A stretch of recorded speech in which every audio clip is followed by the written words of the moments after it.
শুভ সন্ধ্যা বন্ধুরা। আজ হলো 15 সেপ্টেম্বরের সোমবার। আজকের সন্ধ্যার বরাক উপত্যকার শ্রীভূমি, করিমগঞ্জ, শিলচর, হাইলাকান্দি সহ আসামের বিশেষ বিশেষ খবরগুলি হলো: সংশোধিত ওয়াকফ আইনের রায় ঘোষণা সুপ্রিম কোর্টের। সাধারণ মানুষের ব্যক্তিগত অধিকার নিয়ে জেলার ডিসি অর্থাৎ জেলা শাসক কোনো সিদ্ধান্ত নিতে পারবেন না, জানালো সুপ্রিম কোর্ট।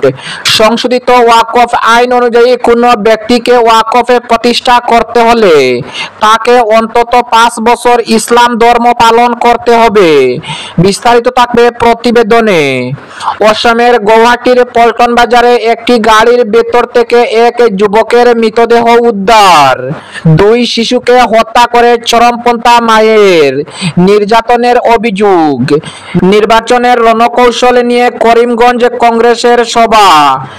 গোষ্ঠীবাজি লবিবাজি করে লাভ নেই, দল বাঁচলে সবাই বাঁচবে। বিস্তারিত থাকবে প্রতিবেদনে।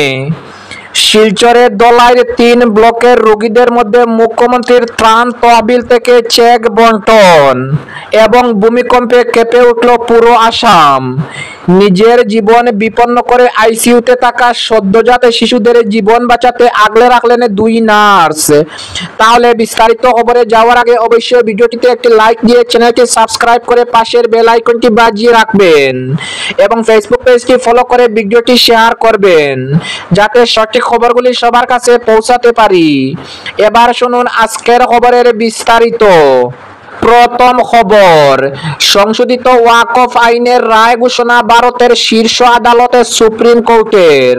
সাধারণ মানুষের ব্যক্তিগত অধিকার নিয়ে জেলার ডিসি অর্থাৎ জেলা শাসক কোনো সিদ্ধান্ত নিতে পারবেন না, জানিয়ে দিল সুপ্রিম কোর্ট। সংশোধিত ওয়াকফ আইন অনুযায়ী কোনো ব্যক্তিকে ওয়াকফে প্রতিষ্ঠা করতে হলে তাকে অন্তত 5 বছর ইসলাম ধর্ম পালন করতে হবে। সংশোধিত ওয়াকফ আইনে জেলা শাসকের ক্ষমতায় সুপ্রিম কোর্ট স্থগিতাদেশ দিল, তবে বাকি ধারায় হস্তক্ষেপ করল না। সংশোধিত ওয়াকফ আইনের উপরে সম্পূর্ণ স্থগিতাদেশ জারি করল না সুপ্রিম কোর্ট। সোমবার শীর্ষ আদালত অন্তর্বর্তী রায় দিয়ে জানিয়েছে, ওই আইনের সব ধারা সম্পূর্ণভাবে স্থগিত করার কোনো যুক্তি নেই। একই সঙ্গে সুপ্রিম কোর্টে জানিয়েছে, জেলা শাসক সাধারণ মানুষের ব্যক্তিগত অধিকার নিয়ে কোনো সিদ্ধান্ত নিতে পারবেন না, কারণ এতে আইন, আদালত আর প্রশাসনের প্রদত্ত আলাদা ক্ষমতা লঙ্ঘিত হবে। প্রসঙ্গত, সংশোধিত আইনে কোনো সম্পত্তি ওয়াকফ কিনা সে ব্যাপারে চূড়ান্ত সিদ্ধান্ত নেওয়ার ক্ষমতা জেলা শাসক বা সমপদমর্যাদার অধিকারীকে হাতে দেওয়া হয়েছিল। এর ফলে মুসলিম সম্প্রদায় তাদের অধিকার হারাচ্ছে বলে অভিযোগ তোলা হয়। সোমবার সুপ্রিম কোর্টের প্রধান বিচারপতি বি.আর. গগৈয়ের বেঞ্চ সংশোধিত ওয়াকফ আইনের 3 অনুচ্ছেদটির উপর স্থগিতাদেশ দিয়েছে। প্রধান বিচারপতি গগৈ এবং বিচারপতি এ.জি. মসিহর বেঞ্চ জানিয়েছে, যতদিন না ট্রাইব্যুনাল সিদ্ধান্ত দেয় ততদিন কোনো তৃতীয় ব্যক্তিকে অন্য কারো বিরুদ্ধে নতুন অধিকার দেওয়া যাবে না। সুপ্রিম কোর্টে জানিয়েছে, ওয়াকফ বোর্ডে অমুসলিম সদস্য রাখা যাবে, তবে শীর্ষ আদালতে জানিয়েছে ওয়াকফ বোর্ডে সর্বোচ্চ 4 জন অমুসলিম সদস্য থাকতে পারবেন। রাজ্যের ক্ষেত্রে সর্বোচ্চ 3 জন। সংশোধিত ওয়াকফ আইন অনুযায়ী কোনো ব্যক্তিকে ওয়াকফ প্রতিষ্ঠা করতে হলে তাকে অন্তত 5 বছর ইসলাম ধর্ম পালন করতে হবে। সুপ্রিম কোর্ট আইনের এই অংশের উপর স্থগিতাদেশ দিয়েছে। শীর্ষ আদালতে জানিয়েছে, নিয়ম না থাকলে এতে অন্যায়ভাবে ক্ষমতার ব্যবহার হতে পারে। ওয়াকফ আইনের বৈধতা নিয়ে প্রশ্ন তুলে মামলা হয়েছিল সুপ্রিম কোর্টে। বিগত 22 মে ওই মামলায় রায়দান স্থগিত রেখেছিল সুপ্রিম কোর্টের প্রধান বিচারপতি বি.আর. গগৈয়ের নেতৃত্বাধীন বেঞ্চ। আজ এই মামলার রায় দিল সুপ্রিম কোর্ট। সংসদের উভয় কক্ষে বিল পাশ হওয়ার পরে গত 5 এপ্রিল রাষ্ট্রপতি দ্রৌপদী মুর্মুর সম্মতিক্রমে তৈরি হয় সংশোধিত ওয়াকফ আইন 2025।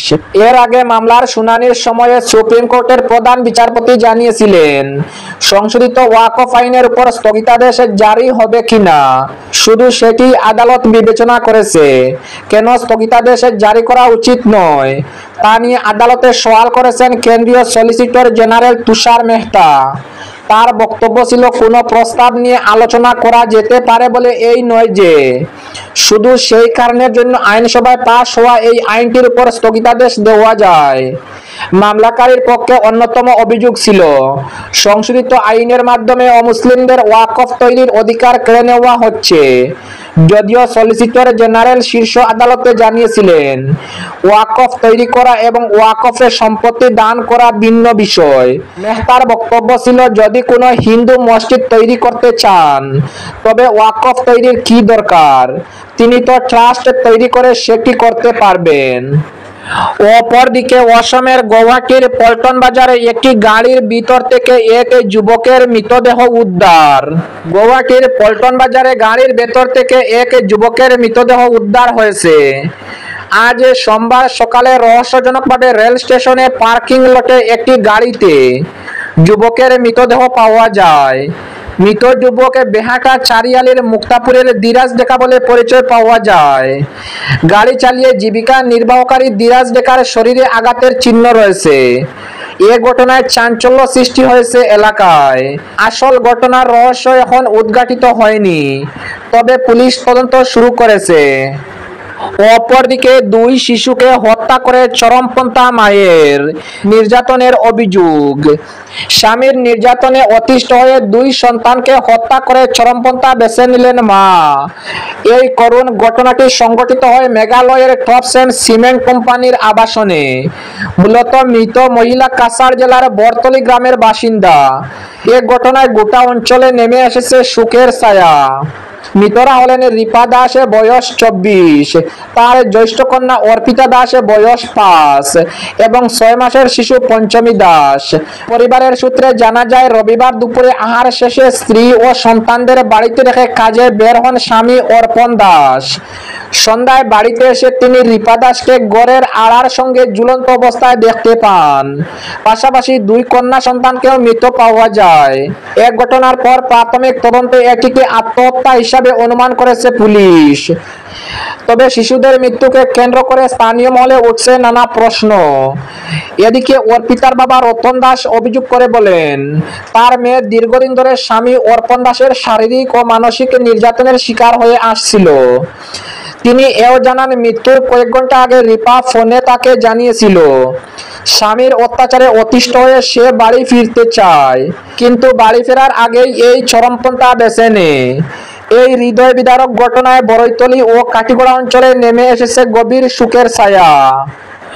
অপরদিকে নির্বাচনের রণকৌশল নিয়ে করিমগঞ্জ কংগ্রেসের সভা।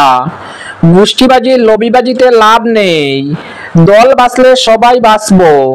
2026-এর বিধানসভা নির্বাচনে কিভাবে কংগ্রেসের রণকৌশল স্থির হবে তার একটি নির্দিষ্ট রূপরেখা তৈরি করা হয় ইন্দিরা ভবনে। রবিবার করিমগঞ্জ জেলা কংগ্রেসের সভাপতি তাপস পুরকায়েতের সভাপতিত্বে এক সভা অনুষ্ঠিত হয়। উপস্থিত ছিলেন অসম প্রদেশ কংগ্রেসের সহসভাপতি আইনজীবী হাফিজ রশিদ আহমেদ চৌধুরী। দলকে প্রতিটি বিধানসভা আসনে একটি নির্দিষ্ট পরিকল্পনা অনুসারে কাজ করতে উপদেশ দেন তিনি। দলকে জনমুখী ও বাস্তবমুখী কিভাবে রাখা যায় তা নিয়ে বিস্তর আলোচনা হয় এই সভাতে। তাছাড়া জেলার বেহাল রাস্তাঘাট নিয়ে অতীতে কিভাবে কি আন্দোলন করা হয়েছে তা সবিস্তারে বলেন জেলা কংগ্রেস সভাপতি তাপস পুরকায়েত। জনগণের মৌলিক সমস্যা নিয়ে দুর্গাপূজার আগে ও পরে আন্দোলনের পরিকল্পনা গ্রহণ করা হয় এই সভাতে। জেলার বিভিন্ন অঞ্চল থেকে আগত জেলা কংগ্রেসের প্রতিনিধিরা তাদের আঞ্চলিক বিভিন্ন রাস্তাঘাটের বেহাল অবস্থার কথা তুলে ধরেন সভায়। ব্লক কংগ্রেসের সভাপতি ও কমিটি পুনর্গঠনের জন্য বিশদ আলোচনা করা হয়। জেলা কংগ্রেসের শাখা সংগঠনগুলি কিভাবে মজবুত করা যায় তা নিয়ে আলোচনা করেন প্রতিনিধিরা। রাজ্য সরকারের বিভিন্ন বিভাগে অবাধ দুর্নীতির প্রসঙ্গ উঠে আসে এই সভায়। জেলা কংগ্রেসকে আরো মজবুত কিভাবে করা যায়, সংগঠনকে মানুষের দুয়ারে কিভাবে নিয়ে যাওয়া যায় তা নিয়ে বিশদ আলোচনা করা হয়। হাফিজ রশিদ আহমেদ চৌধুরী বলেন দল মজবুত করতে নিজেদের মধ্যে গোষ্ঠীবাজি লবিবাজি করে লাভ নেই, দল বাঁচলে সবাই বাঁচব। অতএব দল আগে ব্যক্তি স্বার্থ পরে। গত লোকসভা ও পঞ্চায়েত নির্বাচনে যারা দলের বিরোধিতা করেছেন তাদের কোনোভাবেই দলে প্রাধান্য দেওয়া যাবে না। এ নিয়ে সবাই অনেকেই মতামত তুলে ধরেছেন। অপরদিকে শিলচর দলাইয়ের 3 ব্লকের রোগীদের মধ্যে মুখ্যমন্ত্রীর ত্রাণ তহবিল থেকে চেক বন্টন। শিলচর দলাই বিধানসভা কেন্দ্রের পালংঘাটের দলাই, নরসিংপুর ও বড়জালেঙ্গা 3টি ব্লকের 237 জন দুস্থ রোগীর হাতে মুখ্যমন্ত্রীর ত্রাণ তহবিলের আর্থিক সহায়তার চেক তুলে দিলেন দলাইয়ের বিধায়ক নিহারঞ্জন দাস। রবিবার বিজেপির পালংঘাট মন্ডল কার্যালয়ে অটল ভবনে এক অনুষ্ঠানের মধ্য দিয়ে পালংঘাটে ব্লক এলাকার 77 জন রোগীর হাতে মুখ্যমন্ত্রীর ত্রাণ তহবিলের আর্থিক সহায়তার চেক তুলে দেন তিনি। এ উপলক্ষে মন্ডল সভাপতি অপূর্ব দাসের সভাপতিত্বে অনুষ্ঠিত সভায় বক্তব্য রাখতে গিয়ে বিধায়ক নিহারঞ্জন দাস বলেন, ইতিমধ্যে দলাইয়ে মুখ্যমন্ত্রীর ত্রাণ তহবিল থেকে দুস্থ রোগীদের চিকিৎসার জন্য 1 কোটি টাকার আর্থিক সহায়তা করা হয়েছে। অসমের মুখ্যমন্ত্রী হিমন্ত বিশ্ব শর্মা আশ্বাস দিয়েছেন আরো আর্থিক সহায়তা দেবেন। তাই আগামী দিনে দুরারোগ্য রোগে আক্রান্ত দুস্থ অসহায় রোগীদের আরো আর্থিক সহায়তা প্রদান করতে তিনি আশা প্রকাশ করেন। অপরদিকে ভূমিকম্পে কেঁপে উঠল অসম। নিজের জীবন বিপন্ন করে আইসিইউতে থাকা সদ্যজাত শিশুদের জীবন বাঁচাতে আগলে রাখলেন 2 নার্স। গতকাল রবিবার বিকেলে ভূমিকম্পে কেঁপে উঠল অসম, যার মাত্রা ছিল রেকর্ডার স্কেলে 5.8। এই কম্পনের সময় অসমের নগাঁও জেলার একটি বেসরকারি হাসপাতালের নার্সারিতে এক হৃদয় বিদারক এবং একই সাথে অনুপ্রেরণামূলক ঘটনা ঘটে। কম্পন শুরু হলে যখন পুরো হাসপাতালে আতঙ্ক ছড়িয়ে পড়ে এবং সবাই নিজেদের জীবন বাঁচাতে দৌড়ে পালাতে শুরু করে, তখন 2 নার্স নিজেদের জীবন বিপন্ন করে সদ্যজাত শিশুদের আগলে রাখে। ভিডিওতে দেখা যাচ্ছে ভূমিকম্পের সময় আলো জ্বলতে নিভতে শুরু করে। এই অবস্থায় নার্সারির দায়িত্বে থাকা 2 নার্স এক মুহূর্ত দেরি না করে সদ্যজাতদের কাছে ছুটে যান দৌড়ে। তারা নিজেদের হাতে শিশুদের ধরে থাকেন যাতে তারা ভয় না পায় এবং কোনোভাবে আঘাত না পায়। তাদের এই সাহসিকতা এবং দায়িত্ববোধের ভিডিওটি মুহূর্তে সোশ্যাল মিডিয়ায় ভাইরাল হয়ে যায়।